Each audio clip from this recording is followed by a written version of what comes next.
Stage director Nick Ham.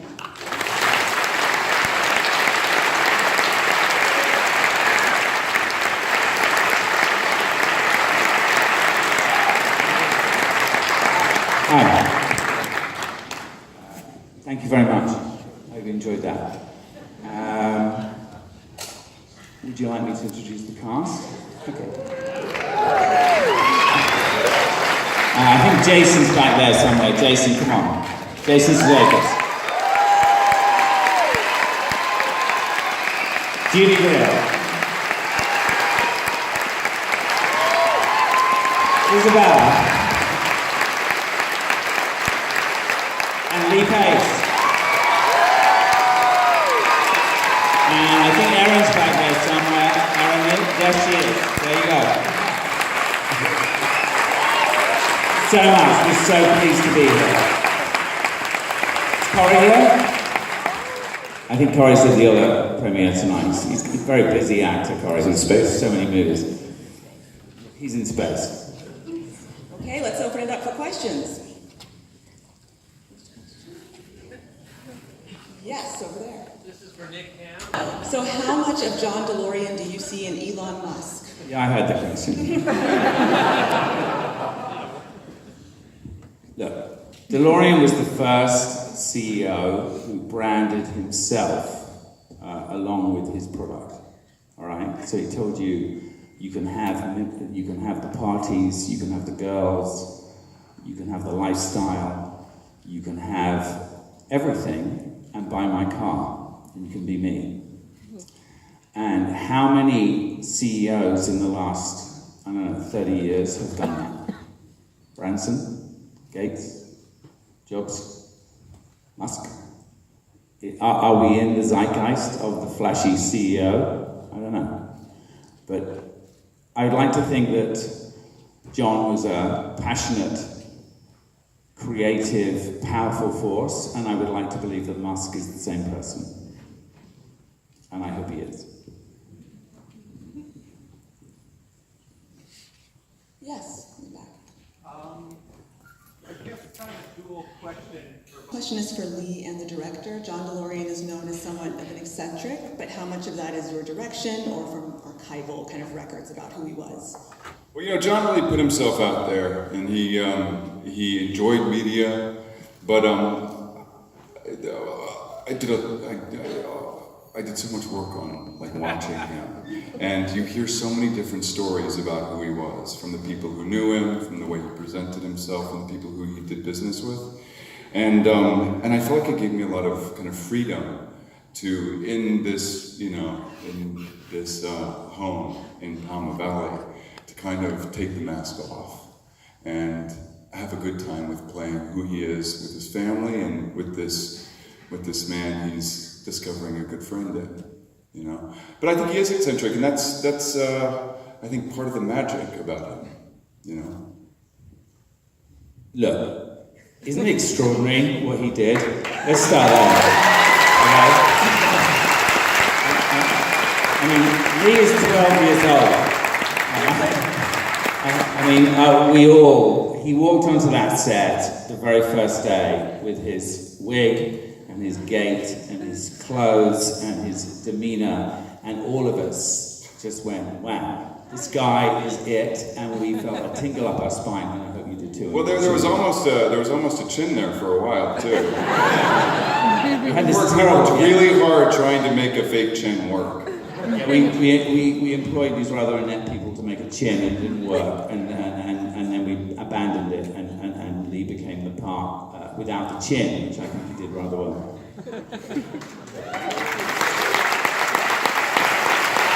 There's not much to go on about him, so how did you create that persona? Acting. Brilliant acting. Yeah, so our job was harder than Lee's. We had nothing to copy. Nothing. He watched video, he had audio, movies, news clippings, articles. books, We got shit. documentaries. Nothing. That is 100% imagination up there. Just a man or woman, two human beings using the right side of their brains to create nothing.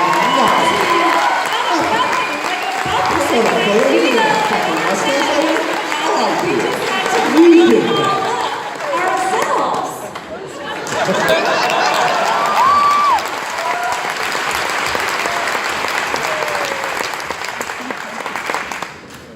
are we going to top that?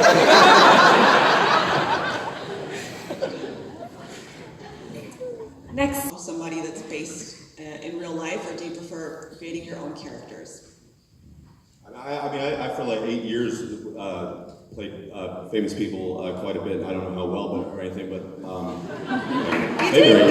It's all right. You did It's all right. really I'm good. waiting for that purpose. But at SNL, but like, we're usually just ripping straight from the headlines, or almost saying in many instances things that they actually said, more so now than ever, because that's funny and tragic enough. And it's like, But what Nick pulled out of us and asked of us, and what Colin Bateman's script did was and like what Lee just sort of mentioned, is this sort of shows the side of people that we don't get to see. And so I know for me, I find that much more enjoyable, sort of all the things that go into the choices that they make and the decisions and the thinking behind them, those private moments. I think you can see each character by themselves for a moment, and that's that doesn't make for a good skit. So I'm as lucky as I was to get to work at that joint for 8 years. I think this is fun. That's my take. You said it was for everyone. I didn't mean to. I think there's look. I think the great thing about the DeLorean story is this: it's all lies. Everything. Right? Everything. No one knows the truth about anything. So when you're working on a picture, or you're dramatizing something, and there is no absolute truth, which is the currency of our culture right now.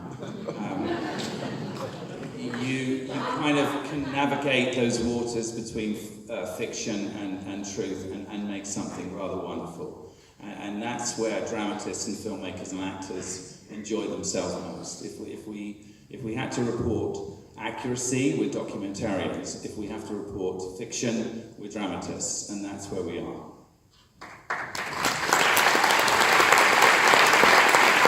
Any avid DeLorean collectors or those folks? No.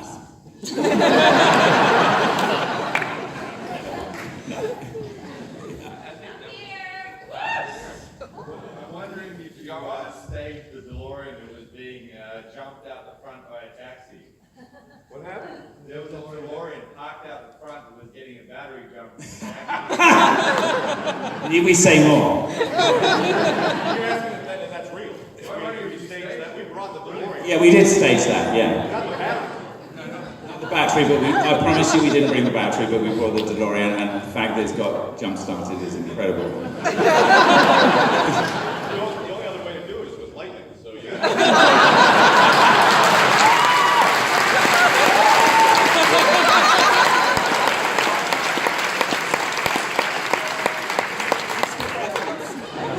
Up in the balcony. Is there a reason why the Back to the Future portion is not featured in the film? I mean, it predates that. Yeah, I mean, Because the last scene's in 1984, and I believe that film came out in 1985. I mean, this would be the fucking room to find out. I thought that was going to be resounding yes. Right? Yeah. So that would, that wouldn't be right. You're right to do that.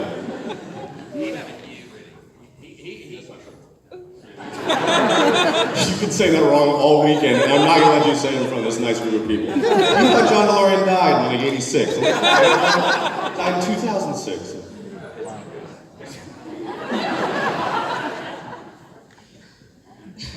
Next question. DeLorean the car. Stunning.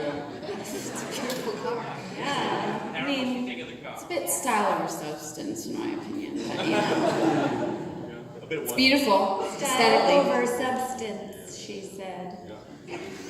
Aesthetically pleasing. But I've never driven one because I don't know that you can. It's really low. It's really, when you get out of it, I think you have to be on cocaine to get out of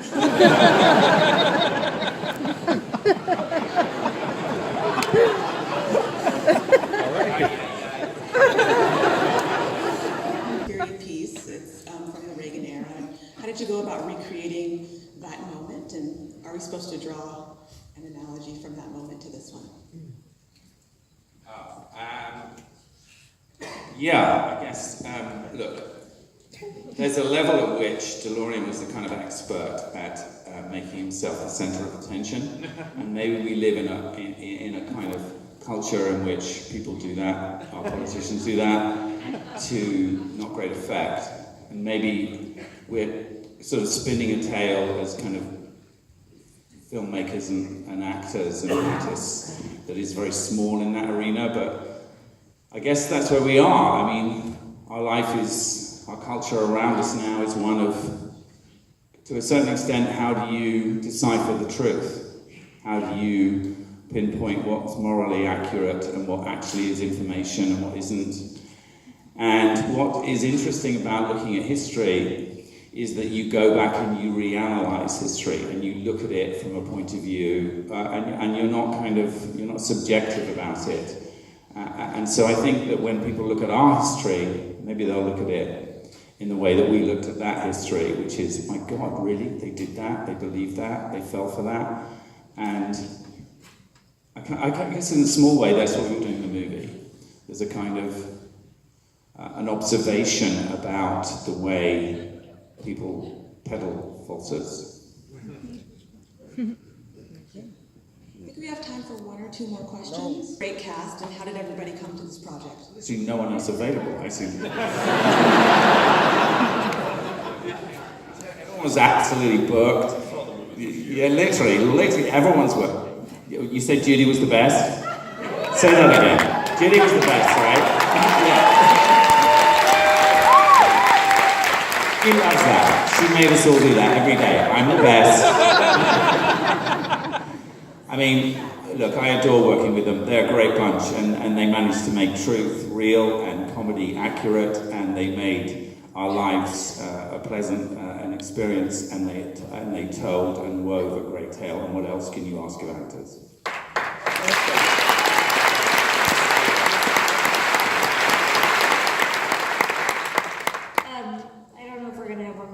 But I don't want to leave here without talking about Puerto Rico and how we shot this movie. About 3 weeks after Hurricane Maria hit, and Isabel is Puerto Rican and went back home to shoot her first movie there.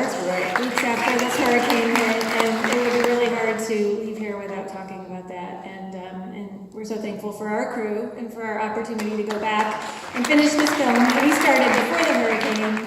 And if nothing else, we're just so happy that it's here, and we're so proud that we did it. And I'll let you finish. I'm just so grateful and honored that we decided to go back and finish this movie. And I really have no words. I mean, I'm emotionally bound to my home, and going back to Puerto Rico, not only the movie became part of the relief effort by raising money to those affected and employing over 200 people, giving them not only a paycheck, but a reason to show up, and provide them with a sense of normalcy. Please bear with me, I'm about to cry. But it also helped determine the trajectory of a very young and effervescent local film industry that otherwise would have shut down. So thank you, because we injected that money back into the local economy. Thank you, to the local film industry. Thank you, guys.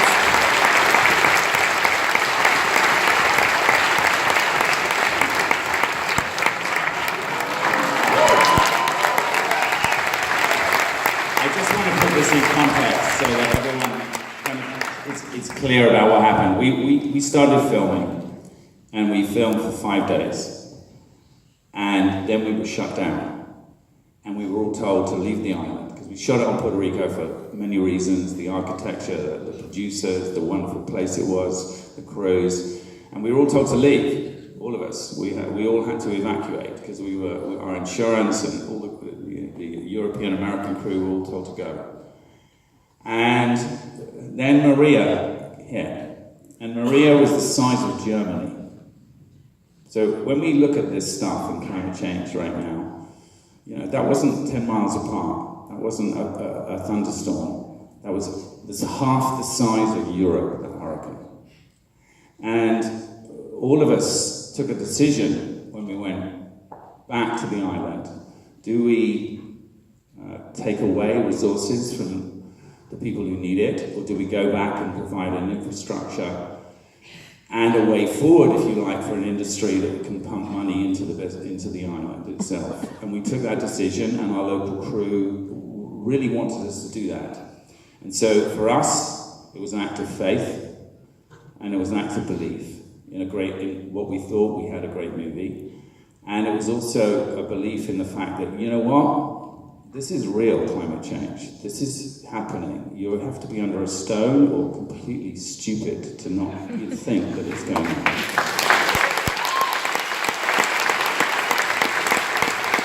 And what we do now is we are, all of us, going to be dealing with it. And we, as a bunch of gypsies and actors and filmmakers, a tiny little example of how people dealt with that. And all of us are going to have to deal with that in the future. And this is a tiny example of how we came through. And God bless us all, because we're going to have to deal with it in the future. And we did it.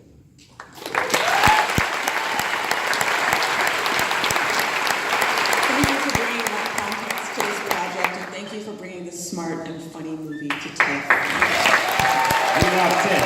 Thank you. We loved it.